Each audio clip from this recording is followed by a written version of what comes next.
G'day, thanks for tuning in today. We're going to have a quick look at what angle of attack is and how important it is when selecting the right driver or the right shaft for you.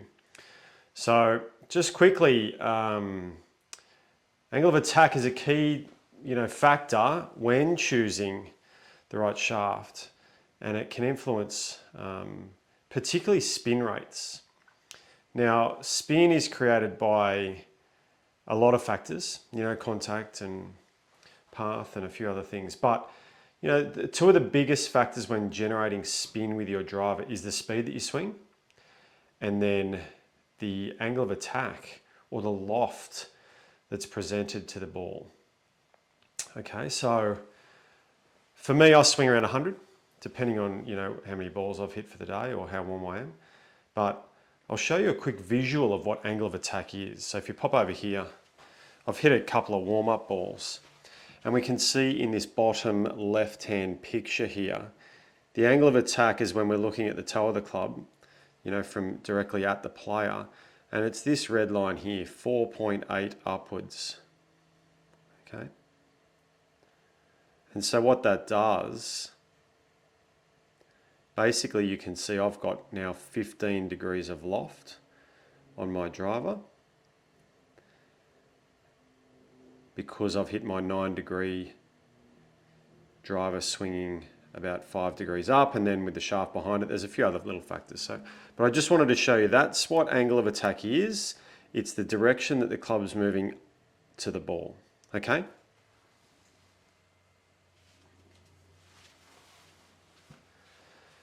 So basically, as that picture represents, we get the ball and the angle of attack is the direction that we're going here. Okay? Now for me, as a generalization, if you're swinging down, you create more spin on the ball. Okay? So if your angle of attack is down, we get a lot of spin. Like me, if you're like me and you swing up, and I'm swinging, that last one was 4.8 degrees up, the ball comes out with very little spin on it. Okay, provided we hit it nicely and the path isn't too bad, and there is a few other factors, okay? We're just trying to give you a general idea of where we're at here. So for the player that hits up on the ball comes out deader, comes out with little spin. The guy that hits down with the same drive, he's hitting down and generating that friction, which is going to create more spin. So what I'm going to do, I'm going to hit a couple of balls outside just quickly and just see how that spin number is affected. So get it back on here, and you'll be able to look, if you pop back over here, you'll be able to look at this number, the third one down on the right, angle of attack. Okay, that was 4.8 up. I'm just going to go and hit a couple and see if I can hit some different angles, right? Change that a bit. I'll go with my standard swing to start with here. And it's normally about 5 or 6 up, to be fair. I've got that little high toe-ish, I feel. It's going to hook a little. But there we see my angle of attack. You'll see it in a sec when it comes up on your screen. Was 6.3 up. Okay. And I'll just move that screen over a little bit because I can't see it outside.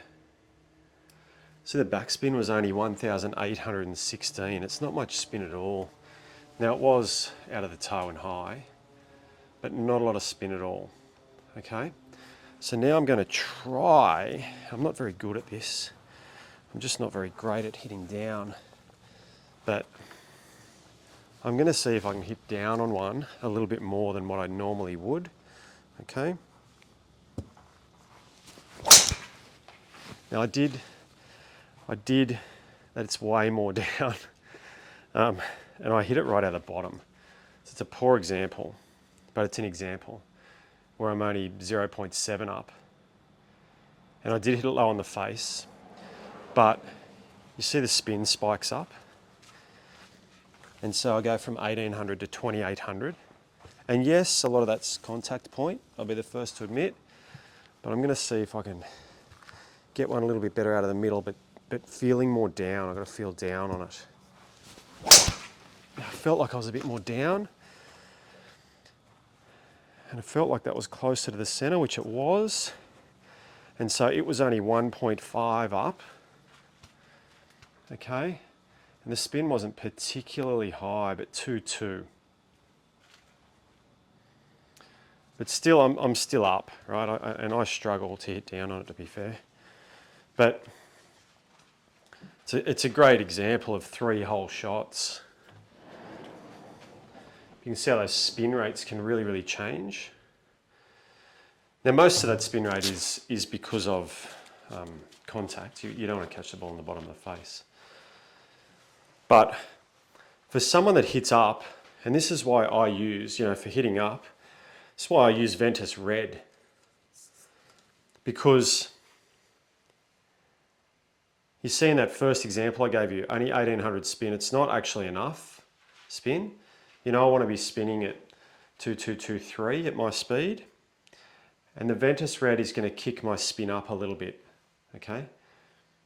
Now, if I was hitting actually down at 1.5 or 2 degrees or 3 degrees down with Ventus Red, it's probably going to spin over 3000. And that's why I might move into, something like a Ventus Black. Because, there we go. Because the tip is a lot stiffer and it's going to help control spin.